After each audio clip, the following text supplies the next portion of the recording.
दोस्तों, ये तो हम सभी जानते हैं कि भारत एक डेवलपिंग नेशन है जहां पॉपुलेशन काफ़ी तेज़ी से बढ़ती जा रही है, जिसमें एयर, वाटर और प्लास्टिक पोल्यूशन भी शामिल है।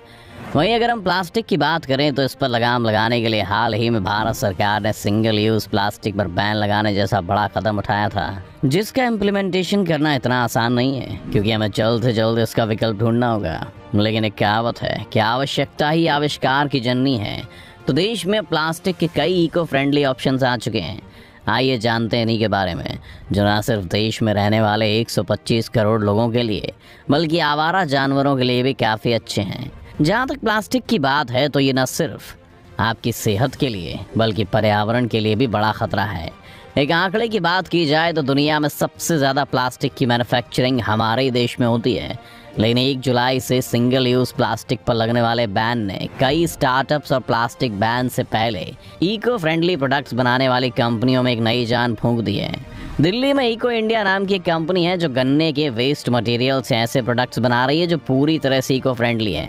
आसान भाषा में कहें तो इन्हें यूज़ करने के बाद बड़े आराम से डिस्पोज किया जा सकता है और ये प्लास्टिक की तरह नदियों और सड़क के किनारे कचरे का हिस्सा नहीं बनते हैं।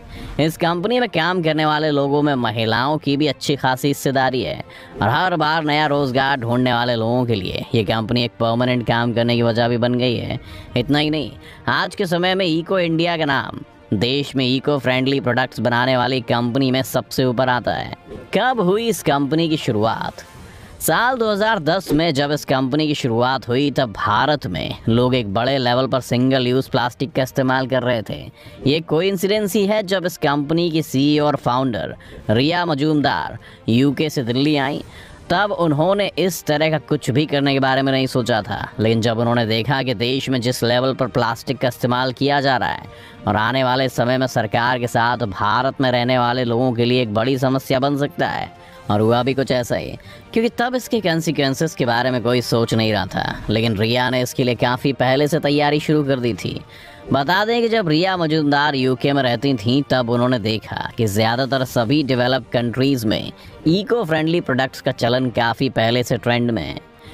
ये एक बड़ी वजह है कि इन सभी देशों में लोगों को भी इस बारे में अच्छी खासी जानकारी है और कि कौन सी चीज़ को कहाँ फेंकना है। लेकिन भारत में अभी तक ऐसा नहीं हो पाया। ये सब देखने के बाद उन्होंने सोचा और डिसाइड किया कि क्यों ना बायो वेस्ट से ऐसा कुछ बनाया जाए जो आसानी से डिस्पोज हो सके और नेचर फ्रेंडली भी हो। आज ये कंपनी में कई तरह के प्रोडक्ट्स बना रही है जो देश में सिंगल यूज़ प्लास्टिक को ख़त्म करने की लड़ाई में बड़ा हथियार बन सकती है। इन प्रोडक्ट्स की एक और ख़ास बात है, इन्हें बनाने में जो भी वेस्ट निकलता है उसे फिर यूज़ कर लिया जाता है। ऐसे आप ऐसे समझ सकते हैं कि इको फ्रेंडली प्रोडक्ट्स को बनाने से लेकर यूज़ करने के बाद डिस्पोज करने तक सब कुछ फिक्स होता है। आज उनकी बनाई इस कंपनी में 120 लोग काम करते हैं, लेकिन उनका लक्ष्य सिर्फ देश को प्लास्टिक फ्री बनाना नहीं बल्कि कुछ ऐसा करना है जिससे प्लास्टिक पूरी तरह से ख़त्म हो जाए। इकोवेयर कंपनी को बनाने वाली रिया मजूमदार को भारत के राष्ट्रपति के हाथों सम्मानित भी किया जा चुका है। इको इंडिया की CEO का कहना है कि अब इस मुहिम को हम ट्रैवल सेक्टर में ले जा रहे हैं, जिसमें इंडियन रेलवे भी शामिल है, क्योंकि देश में प्लास्टिक पोल्यूशन सबसे ज़्यादा इन्हीं जगहों पर होता है। एक दिन में करोड़ों लोग ट्रेन में सफ़र करते हैं और इस दौरान खाना पीना भी खाते हैं। वहीं लोगों में अवेयरनेस कम होने की वजह से यूज़ की गई प्लास्टिक ट्रेन और पटरियों पर पड़ी मिलती है, जिसकी वजह से रेल का सिरदर्द और बढ़ जाता है। एक तो सफाई करने के लिए बड़े अमाउंट में खर्चा करना पड़ता है, वहीं उस प्लास्टिक को डिस्पोज करना भी एक कड़ी चुनौती बन जाता है, क्योंकि प्लास्टिक ग्लोबल प्रॉब्लम है। इसका सोल्यूशन भी ग्लोबली तौर पर ढूंढा जा सकता है। पराली से बन रहे इको फ्रेंडली प्रोडक्ट्स। आपने प्लास्टिक वेस्ट से कई चीज़ें बनती देखी होंगी, लेकिन क्या पराली से इको फ्रेंडली कटलरी या कटोरी और चम्मच बनाते हुए देखे हैं, जो खाने के बाद बड़े आराम से नेचर में डिस्पोज हो जाते हैं? एक आंकड़े की माने तो हरियाणा और पंजाब में हर साल सर्दी के मौसम से पहले 2 करोड़ टन पराली को जला दिया जाता है, जिसकी वजह से ज़बरदस्त पोल्यूशन होता है। लेकिन साल 2014 में क्रिया लैब्स नाम का एक स्टार्टअप शुरू किया गया। आज के समय में जब सरकार प्लास्टिक को पूरी तरह से एनवायरनमेंट से बाहर करने के बारे में सोच रही है, ऐसे में लोगों के लिए अच्छा ऑप्शन हो सकते हैं, क्योंकि ये कॉस्ट में भी काफ़ी सस्ते हैं। आइए जानते हैं सब कैसे होता है। सबसे पहले धान को छोटे छोटे टुकड़ों में काट दिया जाता है। इसके बाद इन छोटे छोटे टुकड़ों को अच्छी तरह से धोया जाता है, जिससे इसमें मौजूद रेत और धूल बाहर निकल जाती है। इसके बाद धान से निकली इस पराली को भाप देकर पकाया जाता है ताकि इससे पेस्ट बन सके।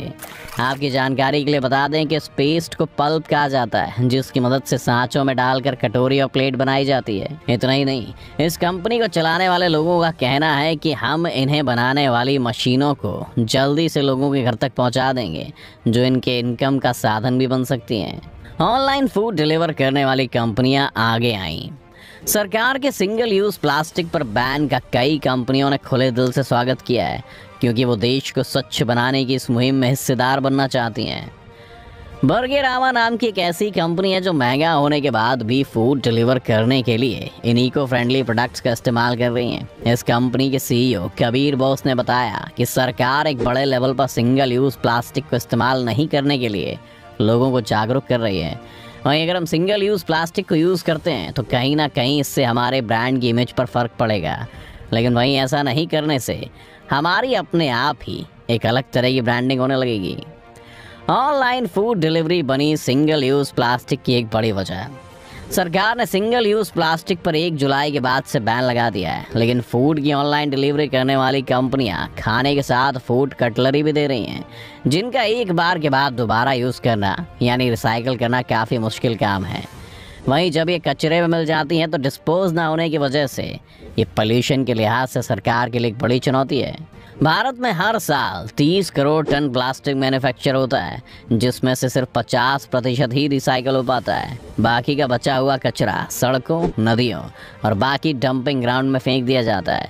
इसीलिए लोगों को ये समझना ज़रूरी है कि प्लास्टिक बहुत नुकसानदेह है, और जैसे जैसे लोग प्लास्टिक से होने वाले नुकसान के बारे में समझेंगे, वैसे वैसे इको फ्रेंडली बैग्स की संख्या और कंज्यूमर्स भी तेज़ी से बढ़ते जाएंगे। इससे दाम भी धीरे धीरे इनकी कीमतों में कमी आएगी। तो दोस्तों, क्या आपको भी ऐसी किसी टेक्निक के बारे में पता है जो इको फ्रेंडली है? तो चैनल को सब्सक्राइब करने के बाद कमेंट करके ज़रूर बताएं।